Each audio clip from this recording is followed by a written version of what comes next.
Hey guys, it's me, Shaw360, and this is another uncomfortable conversation. And this uncomfortable conversation comes from a question by Velvet Mercury, and I don't remember the question exactly because you know I film on my phone, so I can't even look it up.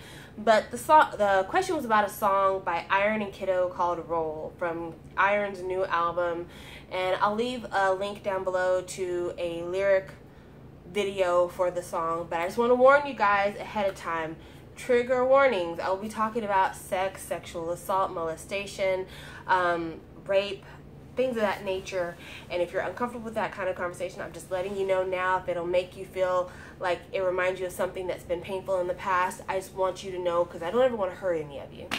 So I could talk to you about how I feel about the song personally, and I could talk to you about what I think is wrong with the lyrics, but that's not what the question was. The question is how that song plays a part in the objectification of young women and how it kind of teaches young women that they're nothing more than sexual objects for the men in their community.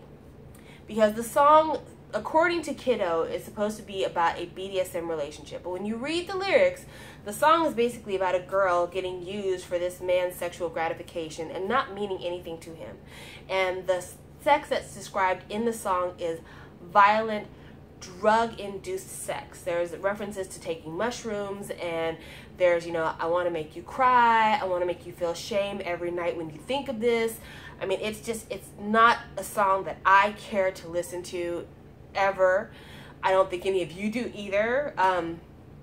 But it's one of those songs that goes into more of a narrative that a lot of guys promulgate out there, that women are disposable, that they're trash. And it's not just something that Iron and Kiddo are saying. It's something that's said in a lot of rap music. I mean, Korean hip-hop is probably not as sexually explicit as a lot of American hip-hop is, but American hip-hop, let me tell you, women are like the menu at McDonald's. The rappers talk about what kind of body she needs to have, what kind of hair she needs to have, what kind of skin she needs to have, what she needs to do when she gets there, and how he will easily replace her with another version of the exact same thing. I want a big, hipped, yellow bone, long hair down to her ass, suck me down like a pro, juggle these nuts on her throat. Like, that's the kind of music that you can hear here in the United States. It's graphic. But again, these aren't songs where the guys come back later and say, and after we're done fucking, I want to make you breakfast and I want to hear about your day and this is a part of our kinky relationship because we have a relationship. No, it is, I'm going to get off on you. You're going to be what I want for that moment, and then I'm going to do it all again later and maybe smoke weed in between sessions, whatever. And number one, I feel like shame on you, Iron, because you had a career that a lot of people wanted to be a part of, like they wanted to root for you, and you really alienated a core part of your audience. But number two, society has to do better. We have to do better by our girls, by our women, because this plays in that whole kind of Madonna Jezebel complex that we have when it comes to women. When it comes to women in society, for the most part, you're only allowed to be two kinds of women. You either are allowed to be the mother / virgin, or you're a whore. There's no in between. And it really is a shame, because when you don't allow there to be an in between, you leave your children unprotected. When you have girls that grow up and they're not given proper sexual education and they're told there's only one way to be that good girl, then later on when they enter in relationships, if there's even a shred of possibility they could be being sexually assaulted, how are they to know that that's what happened? Or if a girl decides, you know what, I'm going to go off script. I've been told all my life I shouldn't let any man touch me but my husband, but I feel empowered, I feel mature, I feel educated, I'm going to have those kind of relationships.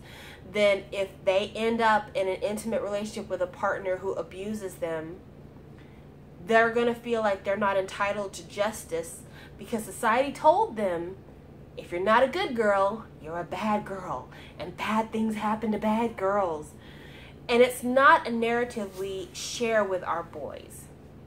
Our boys are allowed to be Lotharios. Our boys are allowed to be Romeos. Our boys are allowed to be, king pussy slayers and, any other phrase you want to call them, dirty or not, but they're allowed to be sexually adventurous. And it's funny too, because you have to think to yourself, well, if men can have all these sexual exploits, but women aren't supposed to, who are these men sleeping with? Are they sleeping with each other?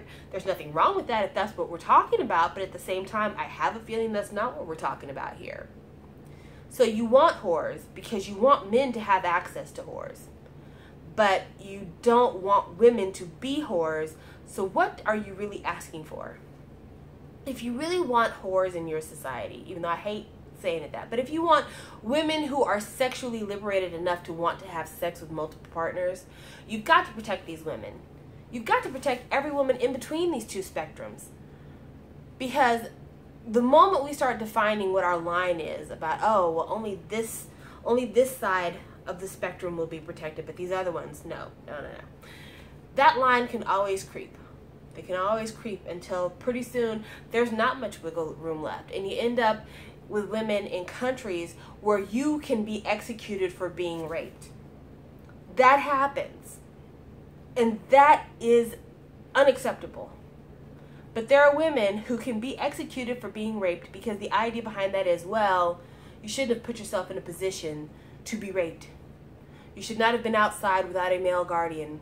You should not have been outside with that sexy flash of ankle. You should not have been outside and let somebody see you.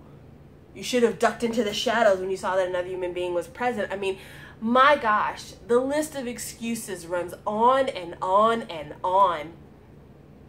And as extreme and as silly and as disgusting as we find that situation, here's another situation that a lot of women will even say, oh, well, you know, maybe it's not as bad as this girl thinks it is.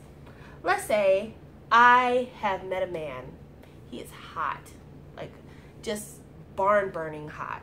And I take him home and we are going to do the do. And we both get naked. We're getting naked and we are on each other, and he enters me, and I realize in that moment he is way too much man for me to handle. And it hurts.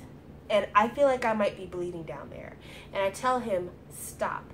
This doesn't feel good. I don't like this. Get off of me.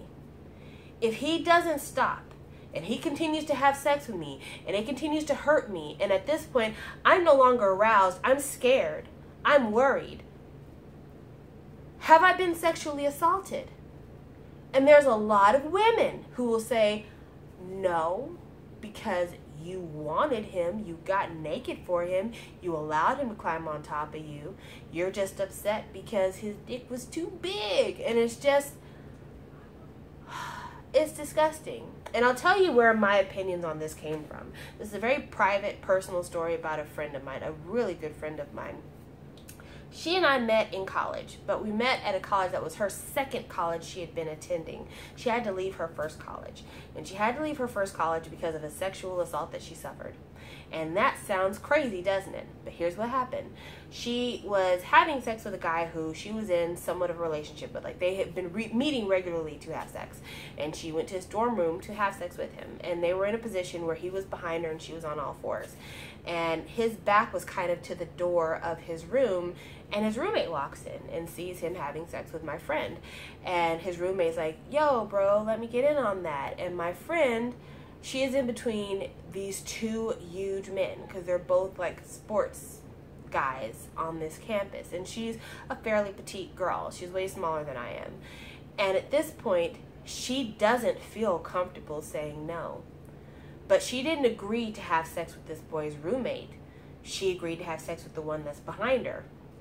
But you've got two men who are easily both twice your size. And you're in a vulnerable position. You have no clothes on. You're already nude. And one of them inserts his penis in your mouth. Can you say no? You probably can't. But you didn't say yes.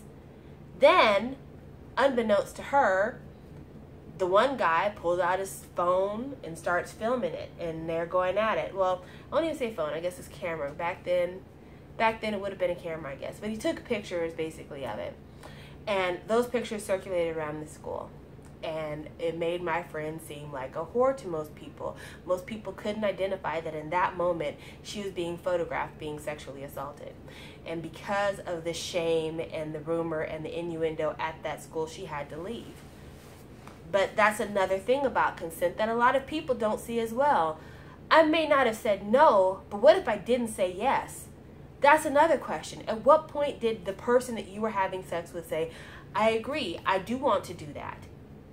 And that's where we get into the issues of unconscious persons. Because an unconscious person can't say yes, can't say no. So a rapist might say, well, she never told me no, so I figured it was good to go. Did she say yes? Huh?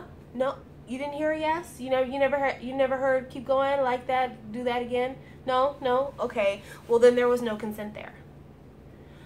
But again, when we refuse to educate people, and it's not even just girls, honestly, when we refuse to educate boys on consent behind chasing this idea of sexual purity, then when these boys get in these situations with women, this is the stuff that happens.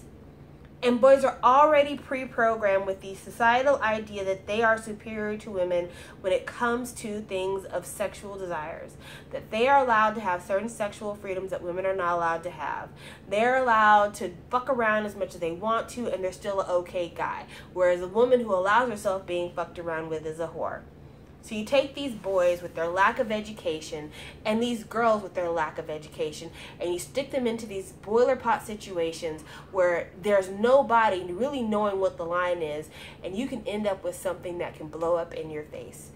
So we've really got to start telling our girls they have certain freedoms. We need to start telling our boys that women have certain freedoms, that they're not judged for being free. And we need to start telling our boys and our girls that no means no, but no yes means no. If you don't get a yes from her, that doesn't mean proceed. It is kind of like a sitting red light. You just got to just hold up for a minute. Wait for it to turn green. Wait for it to turn green. And if you roll up to an intersection and all the lights are out, if it's not green, that doesn't mean go. That might mean there's a power outage. But yeah, it's an uncomfortable conversation. And I don't have the answers for everything, but I wanted to talk about it because so many of you that are watching this video, you're young people entering into your sexual primes, or you've already passed your sexual primes, or whatever else, but you're out there interacting with people, and I want you to be informed. I want you to be able to make good decisions. I want you to feel like you have a right to feel whatever it is you do feel. And I don't want you to think that because you want to have these adventures with partners that there's some shame to it, or you deserve to be abused and you're not allowed to come forward and tell people that you've been abused, because that's a lie. That is a lie. And for my boys out there who like other boys and my girls who like other girls, the rules stay the same no matter what. I don't care if you're a guy who's fucking another guy and you're into it, but at some point things start to get weird. You did not give a yes, so that means no. So if he's doing something to you and it starts to feel freaky and he's like, you like that? And you say, he needs to hold up. Or if you scoot away from that person, that is a clear nonverbal that I'm not into this, leave me alone, I don't want. We've got to start letting people just be, man. Letting people be and just drilling into the heads of everyone general respect. Just respect. If someone doesn't say yes, they didn't say yes. Flat out. But anyway, I probably diverged off the main topic of everything, but thank you for listening to this one, and I hope it helps somebody. I hope it helps somebody, because my sincerest desire for you all is that you never need to go to the police for something like this, that you never need to feel like you might need to go to the police behind something like this, that you always feel completely within your rights as a sexual being. And if you don't feel like being a sexual being, if you are asexual, you have your right to let people know, I don't want anything you have to offer. Blech. But you have rights. and these messages that these rappers and these other people are sending out, basically telling you that you don't have rights, that all you are is an object. That shit's foul. I don't like it. I don't support it, and I hope you won't support it either, guys. Talk to you later. Bye.